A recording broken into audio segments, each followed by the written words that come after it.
So hello everyone, welcome back to कैविलिया PCS. So जैसे आपने थंबनेल देख ही लिया होगा कि इस वीडियो में हम बताएंगे कि आयोग ने कैसे बता दिया है कि साइंस के क्वेश्चंस कहाँ से आने वाले। So this video is going to be very very important, please last तक देखना। आपके श्योर 25 प्लस इस बार बीपीएससी में आने वाला है और ये हम लोग तरफ से एक फ्री इनिशिएटिव है। हम मिशन 100 प्लस स्टार्ट कर रहे हैं। जितने भी इंपॉर्टेंट थीम्स हैं, जो भी प्री वाईक्यू आया है, वो सारे डिसाइफर करेंगे विद डिटेल्ड एक्सप्लेनेशन और सोल्यूशन। और इस बार होने वाला है आपकी बार बीपीएससी क्लियर, ये हमारा टैगलाइन है। और इस बार श्योर शॉट सबसे ज्यादा सिलेक्शन हमारे ग्रुप से होगा। ठीक है, लेट्स स्टार्ट। सो इस बार हम डिस्कस करने वाले लेटेस्ट बीपीएससी असिस्टेंट इंजीनियर का जो पेपर हुआ है 17 जुलाई 2025 को जो पेपर हुआ है, उसका हम साइंस के क्वेश्चन डिस्कस करने वाले हैं। और ये साइंस के क्वेश्चन बहुत ज्यादा इंपॉर्टेंट है क्योंकि ये क्लियर इंडिकेशन आपको दे रहा है कि 71st बीपीएससी में सवाल कहाँ से पूछने वाला है। ठीक है, सो लेट्स स्टार्ट। पहला क्वेश्चन पे आते हैं। What will be the refractive index of a medium in which the velocity of light is 2 into 10⁸ metre पर सेकेंड? पॉज करो, पहले से खुद से देखो, अब मैं बताता हूँ। देखो, इसका स्रोत एनसीईआरटी में गिवन है, एनसीईआरटी क्लास 10 में गिवन है। सिंपल फॉर्मूला है रिफ्रैक्टिव इंडेक्स का, म्यू कह सकते हो या एन कह सकते हो, which is speed of light by speed of light in medium. Speed of light in medium. मसलन सवाल देखो, यहाँ पे कह रहा है रिफ्रैक्टिव इंडेक्स निकालना है मीडियम का, velocity of light in medium is given इतना है। अब देखो, स्पीड ऑफ लाइट का फॉर्मूला आपको पता है, वैल्यू होता है 3 into 10⁸ मीटर पर second. Clear? Speed of light in medium given है 2 into 10⁸ मीटर पर सेकेंड। ये कटा, ये कटा, ये कटा, 3/2 कितना होता है? 1.5। आंसर आराम से आ गया 1.5। भूलोगे तो नहीं, बहुत ही सिंपल सवाल था ये। रिफ्रैक्टिव इंडेक्स बहुत इंपॉर्टेंट थीम है। अगर आपको प्रॉब्लम हो तो मैं जितने भी इंपॉर्टेंट थीम्स है साइंस के, be it, lights, optic, current, electricity, heat, ये सारे चीज का मैं वन शॉट लेकर आ जाऊंगा। Clear? Moving on to the next question.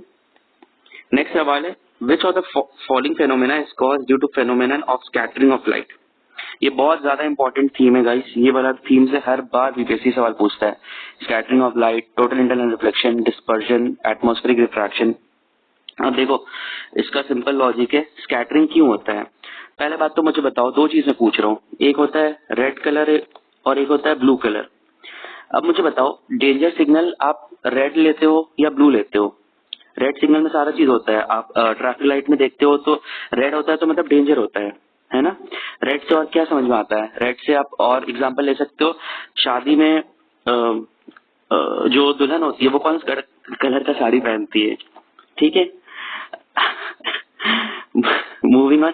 देखो, ब्लू कलर क्या होता है ना, सबसे ज्यादा स्कैटर होता है। इसीलिए आप देखते हो कि जो हमारा पृथ्वी है, जो हमारा स्काई है, वो कौन से कलर का दिखता है? ब्लू कलर का। वाटर है, ब्लू कलर का दिखता है। क्यों? क्योंकि सबसे ज्यादा स्कैटर होता है।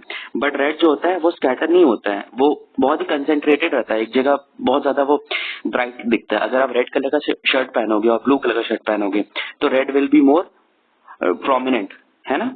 तो इस वाले में सवाल में देखो क्या कह रहा है, which of the following is caused to phenomenon of scattering of light. Scatter कर रहा है, फैल रहा है, दूर तक फैल रहा है। तो कौन सा फैलता है? Sky appears blue. क्यों? क्योंकि ये स्कैटर कर रहा है। ब्लू कलर का स्कैटरिंग पावर बहुत ज्यादा है, बट रेड का स्कैटरिंग पावर कम है। रेड एक जगह स्थिर रहता है, इसीलिए रेड डेंजर सिग्नल में यूज होता है।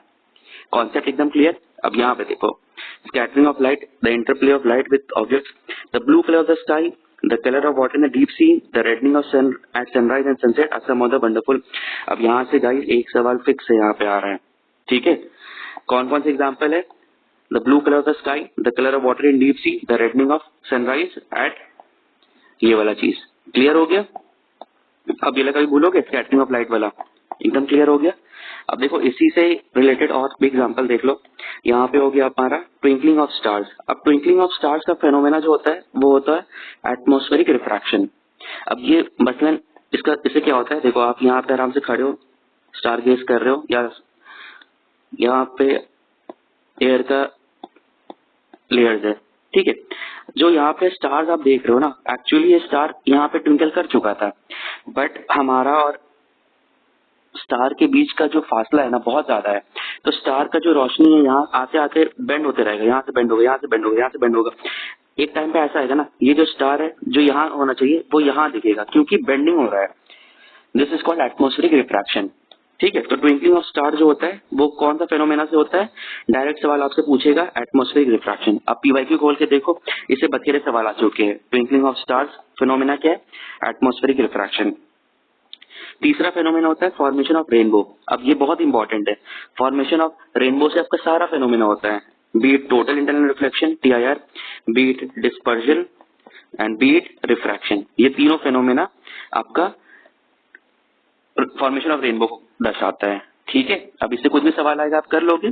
प्रिज्म से क्या होता है? हमारा डिस्पर्जन होता है। ठीक है, प्रिज्म से डिस्पर्जन होता है। प्रिज्म कुछ नहीं है, ऐसे एक लाइट गया, यहाँ से एक व्हाइट लाइट गया, ऐसे गया, स्कैटर होके विबग्योर में कन्वर्ट हो गया। विबग्योर का फुल फॉर्म पता है ना? विबग्योर का फुल फॉर्म कमेंट सेक्शन में मुझे बताना।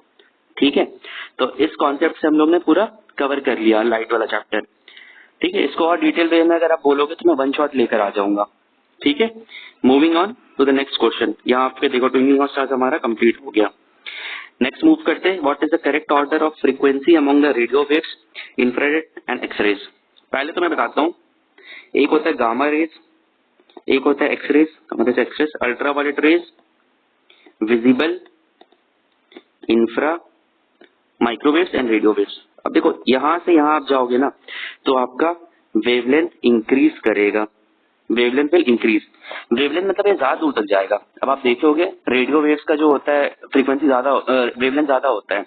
93 पॉइंट, ये कौन सा होता है? 92.7 FM ना। हाँ, 92.7 FM जो मुंबई में बज रहा है वो आप बिहार में समस्तीपुर में भी सुन सकते हो।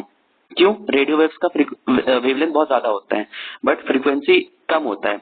अगर ऐसा होता तो आप अगर फ्रीक्वेंसी, अगर आपका मान लो, समझ लो, ऐसा समझो, गामा रेस क्या होता है? गामा रेस का वेवलेंथ कम होगा, फ्रीक्वेंसी क्या होगा? बहुत ज्यादा होगा।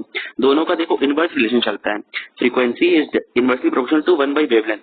अगर फ्रीक्वेंसी ज्यादा होगा तो वेवलेंथ कम होगा। तो देखो कितना अच्छा चीज बनाया है भगवान ने।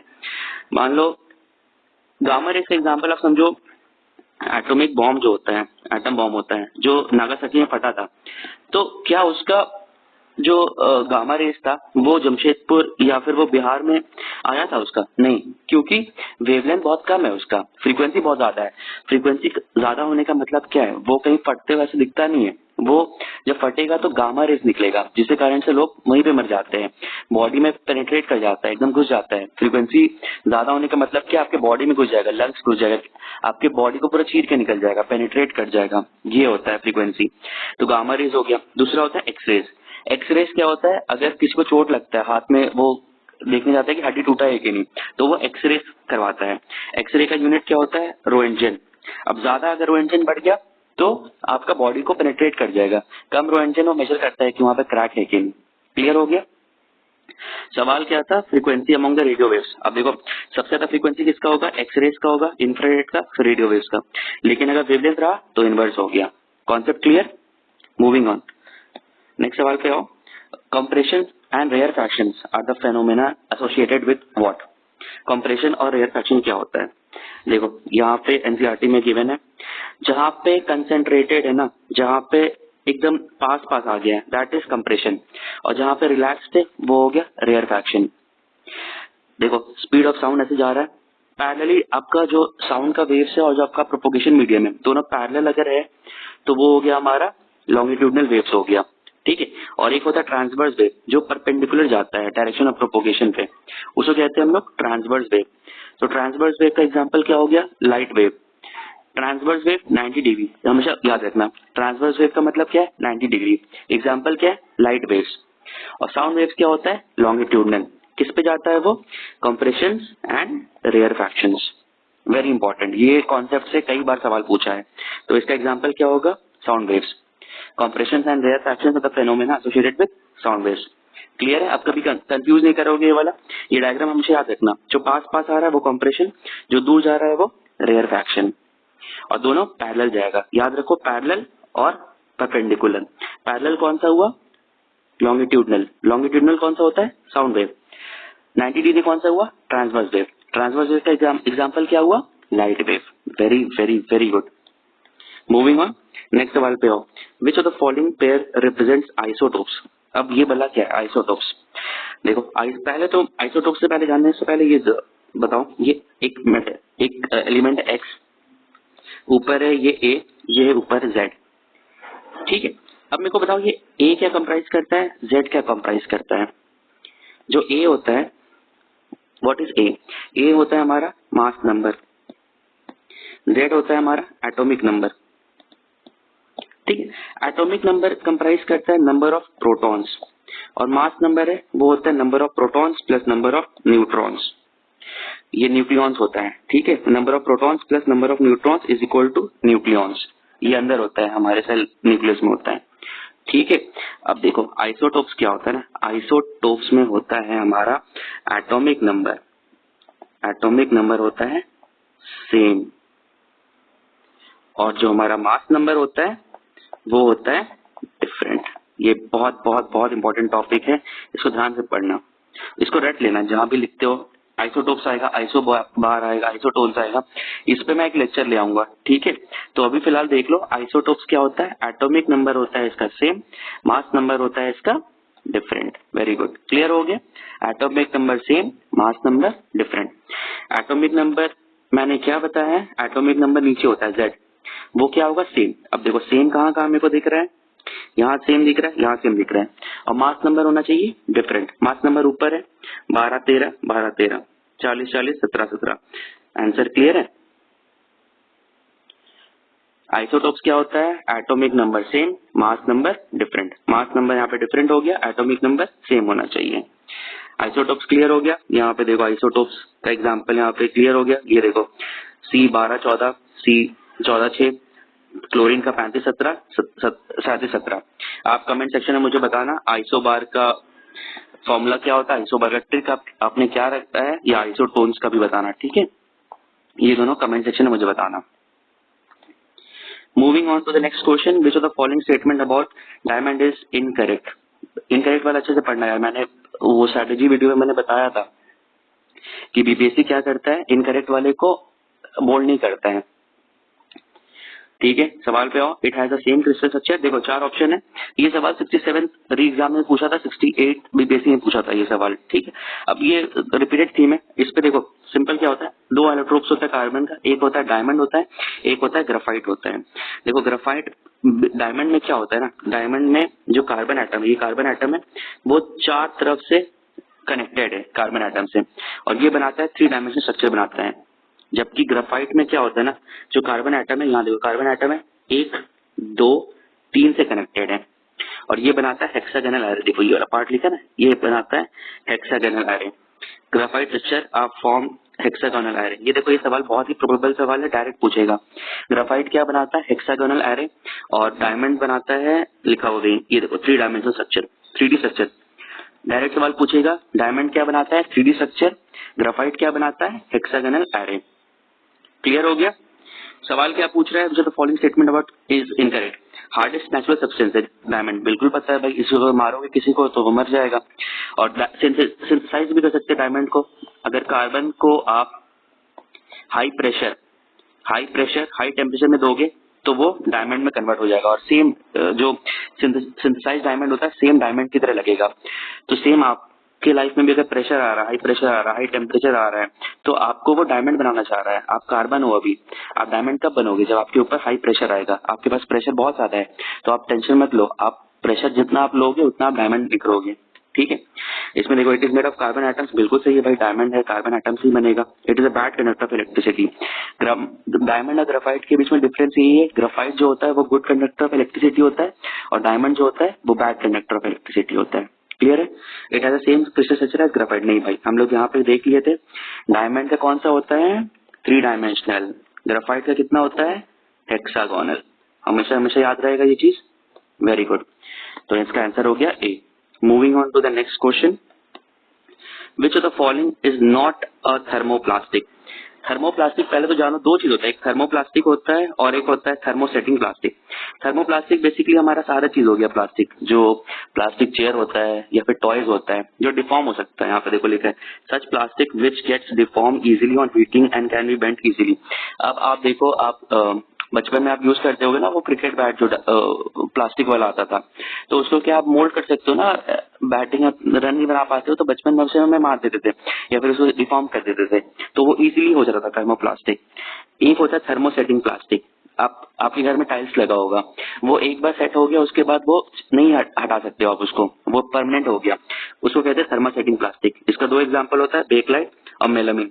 बेकलाइट पे देखो ये 70 बीपीएससी में सवाल आया था कि थर्मोसेटिंग प्लास्टिक का एग्जांपल क्या है। आप समझ रहे हो पीवाईक्यू कितना इंपॉर्टेंट है, सेम थीम्स वो रिपीट करता है। क्लियर है? तो थर्मोप्लास्टिक में क्या क्या हो गया, नायलॉन हो गया, पॉलीविनाइल क्लोराइड हो गया, पॉलिएस्टर हो गया। अब इपॉक्सी जो होता है ना वो एक टाइप का रेजिन्स होता है। रेजिन्स बोले तो जो एडिटिव का काम करता है, जो जोड़ने का काम करता है, जो फेविकॉल हो गया, ठीक है, फेविक्विक हो गया, इसमें इपॉक्सी होगा। आप पीछे पढ़ना उसके जो कंटेंट्स होते हैं उसमें देखना फेविकॉल में इपॉक्सी लिखे रहता है। तो इपॉक्सी का काम क्या है, एडिटिव, वो चीज को जोड़ता है। क्लियर हो गया? ये हो गया थर्मोप्लास्टिक। तो गाइस ऐसे ही हम लोग ने सारा क्वेश्चन डिस्कस कर लिया, और भी आप मुझे कमेंट सेक्शन में बताना। असिस्टेंट इंजीनियर और जितने भी बीपीएससी के भी जो हाल फिलहाल में एग्जाम हुए वो सारे का मैं एनालिसिस कर लूंगा, टारगेट 100+ में उसको डाल दूंगा। आप कमेंट सेक्शन में मुझे बताना और आपको कौन कौन सा वीडियो चाहिए।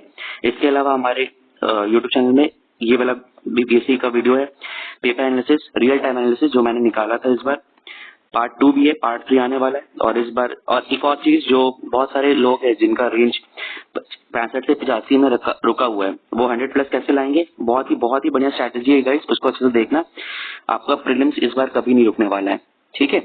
टिल देन अच्छे से रहो, मुस्कुराते रहो और मिलते हैं नेक्स्ट वीडियो में। तब तक हंसता ला। Thank you guys.